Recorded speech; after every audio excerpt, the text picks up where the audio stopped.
What's up guys, it's Daniel here. In this video we're talking about brumation for lizards, or hibernation when it comes time. So what it is when obviously the temperature starts to slow down a bit, go down, drop in temperature.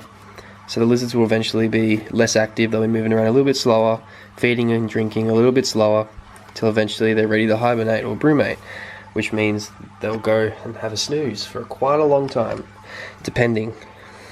I've had some of my lizards sleep from April all the way to October or November. My snakes do the same thing. But this girl, little young girl, this is Toothless, my female hypermelanistic blue tongue. So she obviously, this is her first year to brumate, so she obviously hasn't gotten the idea yet, because we're in the middle of May and she hasn't started yet. But she's inside just to keep her warm kind of thing. The heat light stays on every now and then just to make sure if it's a cold day, just so she doesn't freeze, because I don't want anything happening to her. She's also eating every day still. But if she comes time, I have been lowering the heat, like turning this off and on a lot less often, just to see if she'll go into this hay box. This is her setup, by the way, just a 3-foot Raptor 1 enclosure. But when it comes time, she will go in there and sleep for a bit.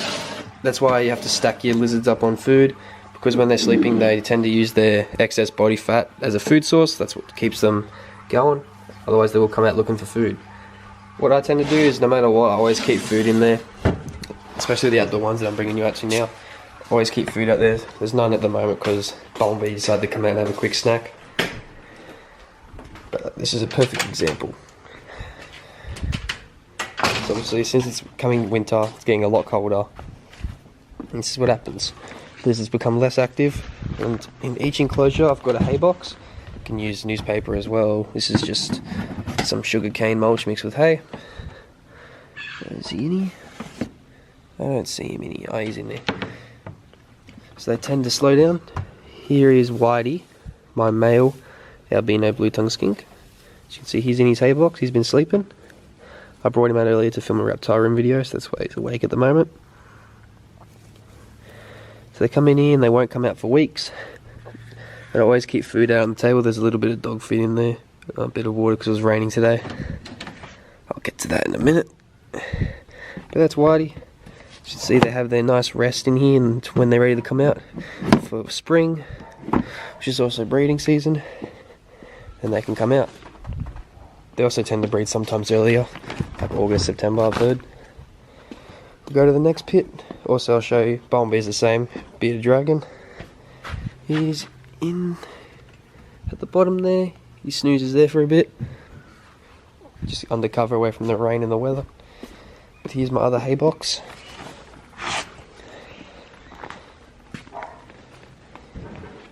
And obviously it works because the lizards go in here and they sleep for quite a long time. So these guys, I just keep food out every now and then, but I haven't seen the blue tongue and the shingleback as of today for 3 weeks. And that's when I brought him out to film. You guys can see there's Maximus, my eastern blue tongue skink, Queensland locality, and underneath all this rumble should be the other lizard. Yep, there's Dwayne, my shingleback skink. So they're all in here, slowing down, sleeping. But I always keep water and food in the enclosure just in case one of them decides to come out and they're a bit hungry. But I have stacked them up on food. As you guys can see, they're pretty chunky animals. So they wouldn't need to if they really wanted to, they could, but they don't need to from the looks of it, because they've got all that excess body fat that they use. But yeah, if you guys want any questions on the hay boxes and all that, just comment down below. If you like the video, please like the video. Comment down below if you've got any questions in regards to what I do here, like with the hay boxes and all that. Also, I don't keep them in there full time. As soon as it hits around maybe March, that's when I introduce the hay boxes to them. And I also have the hay boxes in there till maybe November, December, and then I take them out. So they're in there quite a bit of the time.